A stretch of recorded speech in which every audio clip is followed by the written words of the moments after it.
Hi folks, Peter here. It's chilly morning here at Czech Republic, just above the freezing point, and today we will start the $65 Copart Convertible rebuild.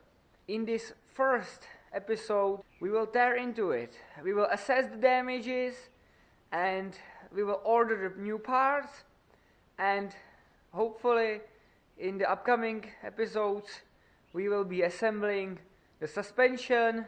And without further ado, let's take a look. If you are new to the channel, here we have the $65 Copart Convertible. It's a 1996 Peugeot 306 and it has a 2.0 petrol engine in it, and it's wrecked here on its front left corner. I'm sorry for the lighting, but I have no doors and I have no electricity, so I cannot do anything about that. So we have a suspension damage, fender, turn signal, and maybe some other things on the bottom of the car. So I have my jack stands, I have my jack. I will raise the car, I will put the wheel with the piece of wood under it, set it down on it, take the wheel off, and we will start to tear the suspension of this car. So let's go.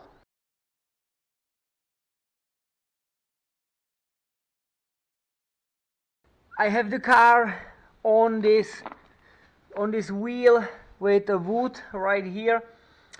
I know that is not the safest way to do this, but I have no other option at this moment, and this is better than nothing. So here we can see a little bit of damage. We have an dent in this shock absorber. We have what I think is folded from this angle. This lower control arm doesn't seem to be damaged. So maybe the only problem is the shock absorber itself, or the lower ball joint can be tweaked. Well, we will see. Well, I can see a problem already, because here we have a multi-point nut on the CV axle, and I think I don't have the proper tool to dismantle this nut. So I will have to order a new socket for this to be able to relieve the CV axle and to pull out the hub assembly and the other suspension parts. So that sucks a little, but we will have to work around it. So I guess we will start with tearing the fender off and the inner fender liner. So let's do it.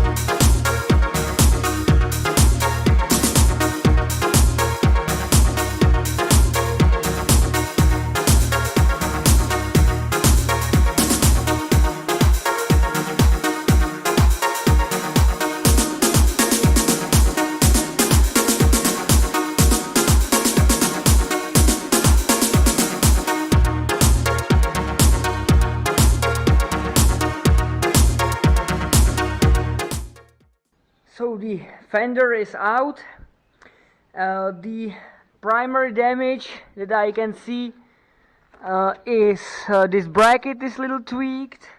The one part of the bumper that should hold the bumper on here is broken.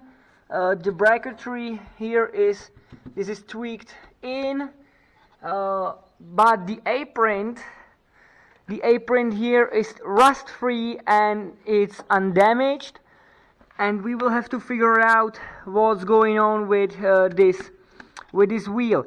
I think the main issue here is this suspension shock itself, and maybe the control arm. Anyway, I will take this shock off. I think the shock is the problem here, and also I thought with these two bolts here I tweaked the brackets a little bit, but that's no big deal. We will take care of that. This bracket is a little rusty. We will sand it down, spray it with paint. Also, these you cannot see that probably, but there is an drainage hole that's plugged. We will clean that to prevent corrosion. The radiator here is a little squished, and obviously some scuffing right here, and the fender is shot, the fender liner is shot, the turn signal is garbage. This is that part of the bumper that's missing. I will try to weld it on again. I don't want to buy a whole new bumper just for the bracketry here. But the apron looks straight. This is all straight here. We have a shim. There was a shim under here. I will reattach it. Core support looks good. Hood is good. Doors are good. Rocker covers and rockers are good.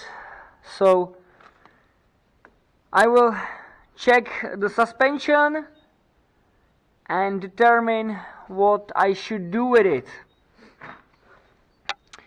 I think I can go around it a little bit and try to unbolt the lower control arm from the knuckle, unbolt the shock, and slide the shock from the knuckle as a separate unit.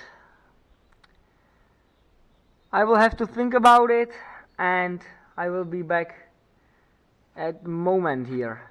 Well, I be jiggered. In my country we say measure twice, cut once. Under that multi-edge cover there is a normal nut, 6-point nut. That's sweet. That's very sweet. So I will jam a screwdriver through the rotor and I will try to loosen this nut. Well folks, after short battle we have the parts outside of the car. We have the knuckle with shock here. We can clearly see that the shock is, I hope you can clearly see the gap within the shock here.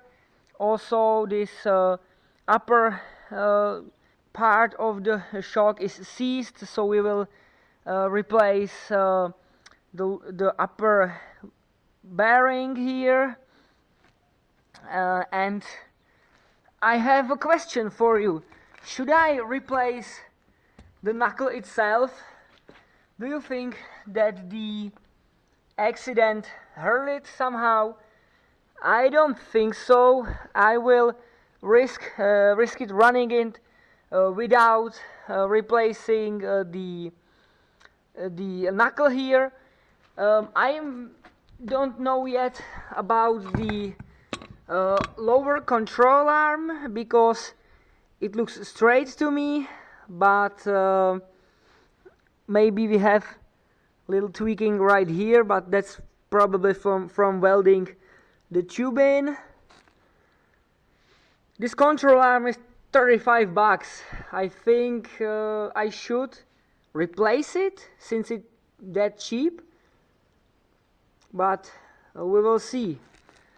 And this, can you see the gap? Now you can see it better. And here is I leaked a little bit of transmission oil while I was yanking on the CV axle here. I didn't meant to do that, but the bolts on that control arm were rusty, and I didn't have that much leverage to push down on the control arm, and that's why it's where it is. So anyways, I will order the parts. The inner and outer tie rods looks straight. We have a little bit of rust right here that we will take care of, but overall this car is rust free. So this will conclude the episode of the teardown of the $65 Copart Convertible.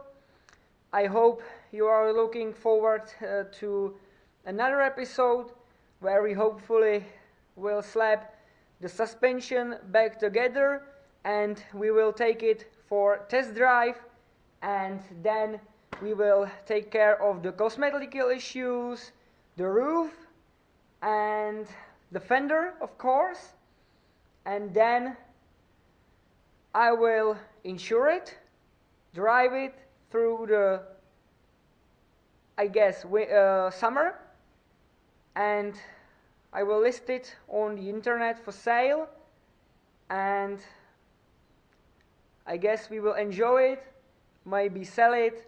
If not, I will keep it, and we will look for another project. So stay tuned for episode 2. Again, I thank you for watching. Give this video a thumbs up, subscribe, and have a nice day. Be safe out there. I'm out of here. Bye. Now you can clearly see the tweaking.